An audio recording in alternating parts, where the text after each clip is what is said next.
How's it going, guys? Second vlog for today. Still May 4th, 3:01 p.m. here on the East Coast. I wanted to talk about a particular word, what it means to me, and what I notice just off some research that I've done.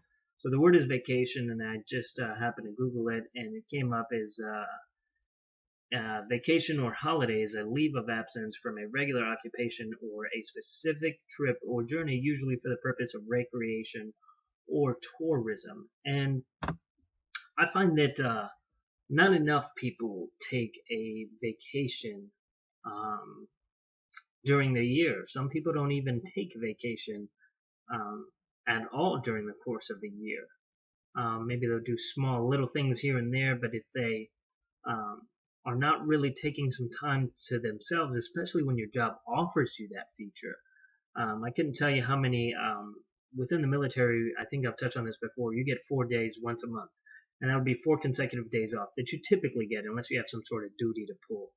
Um, and you also have your 2.5 days of leave or time off that you accrue on a monthly basis.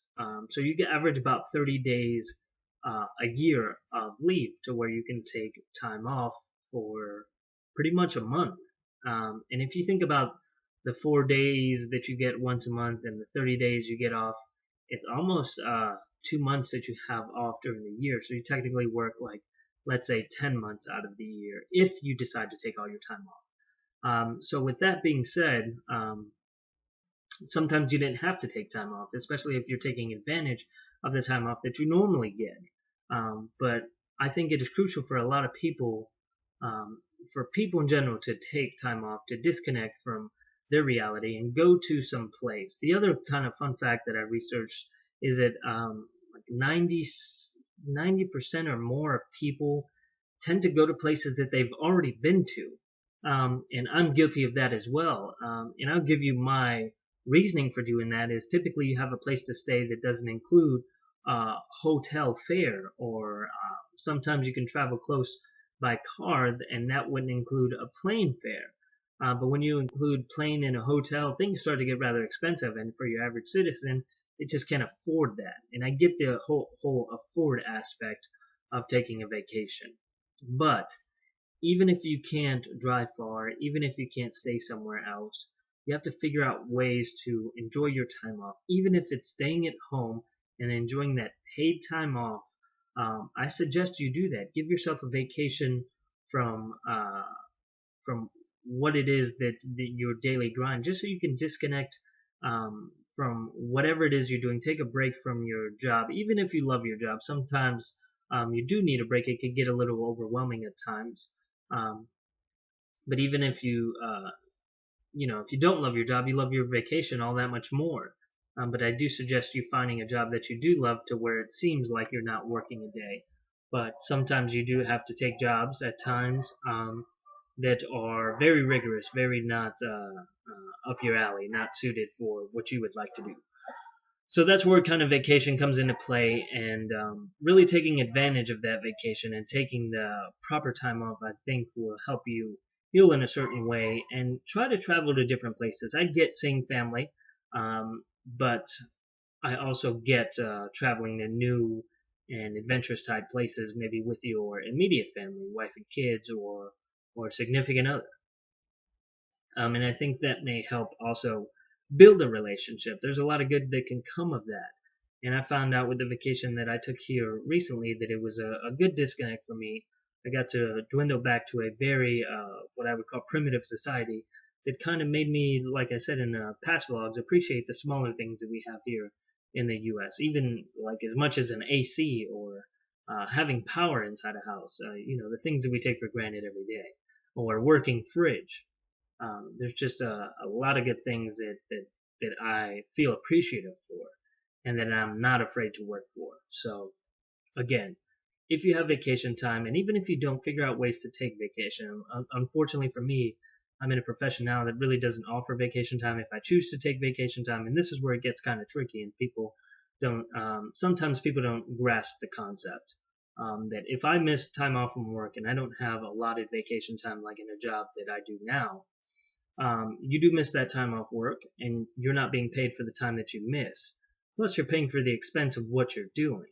So if you take the plane fare and the hotel fare into consideration, plus the money you're losing from not being at work if you're not being reimbursed for that time off, it really does start to add up. But um, how important is that to you, and can you place a monetary figure on the relaxation, the stress relief that you're going to receive from that vacation?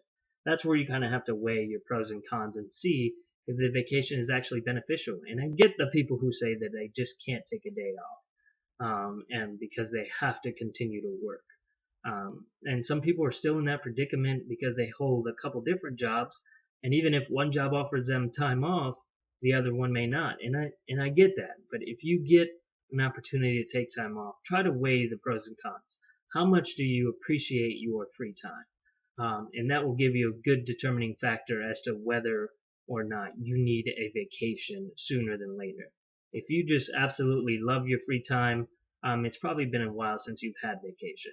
And if you don't really care too much about your free time, you're probably reaching that retirement state, already retired, or you have a job that you absolutely love that doesn't feel like work. And that's just my ideologies on it.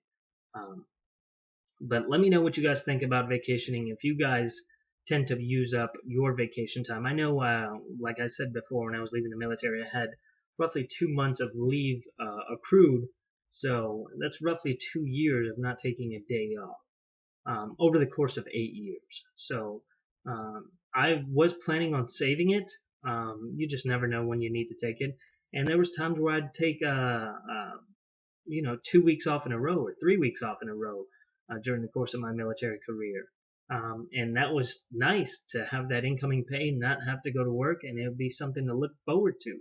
And I would absolutely take advantage of it. And so if you're in that same predicament where you have a job that pays you for time off and you accrue it over time, definitely save it up and try to take at least one trip a year.